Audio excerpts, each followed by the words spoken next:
We're here with Andrew Keeley in the Burdekin region of North Queensland. Andrew, this is your second crop that you've grown up here. How's it looking? Yeah, it's looking okay. Our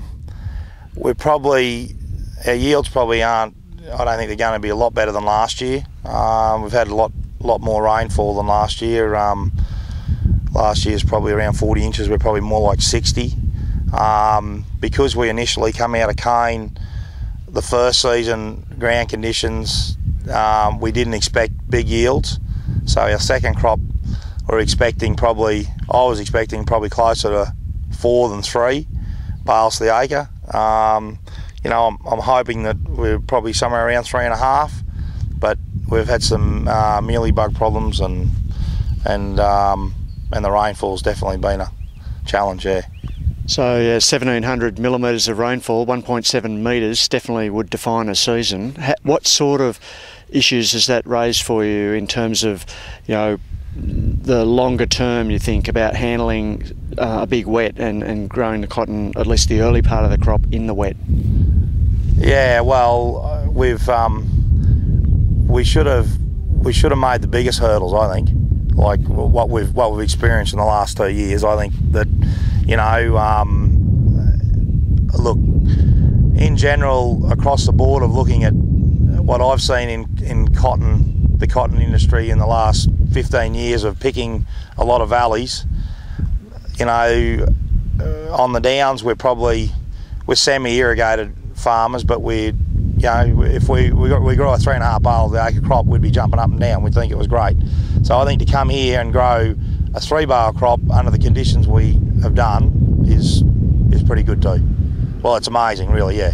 Yep. Dr. Paul Grundy's the cotton CRC researcher here in the Burdekin.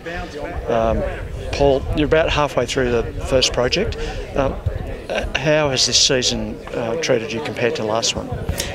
Greg, this year's been a really wet year. My first year in the Burdekin last year I thought was quite a wet season, but this year, when you look at the official statistics from the Bureau, depending on which gauge you use in the area, we have had the wettest year on record since 1870, or certainly within the top 2 or 3. So this year is that really hard scenario. It's one of those years that we'd say is that 1 in 10 year scenario, which is going to be a really difficult year to produce high yielding cotton. So from a research point of view, it's been excellent, and it's allowing us to really get to the nitty-gritty of some of the questions that we're trying to address with how the crop wants to perform in this area, how we can manage it. But from a commercial crop perspective, for the guys that are trying to grow commercial crops, it hasn't been a great year. So great year for answering questions and trying to solve problems, but not a great year when you're a grower trying to grow a commercial crop with only a small amount of answers at this stage. So, it's been one of those years that's allowing us to progress things quite well. So where is the research program headed from this point? Well, at this stage, we've got starting to get a really good understanding of how the plant wants to perform in this climate. And now that we understand how the plant wants to grow and how it's responding to the climate that we have here, we're starting to look at some of the management practices that we need to develop to, I guess, give that plant its best opportunity to perform regardless of what sort of season we end up with. So where the research is sort of headed towards over the next couple of years is we've got a basic understanding of now how the plant wants to grow. We now want to start looking at more of the farming system, so how cotton will fit in with other rotations, how we should be doing our tillage for those wetter than average seasons. Nutrition has been a really key thing that's come out.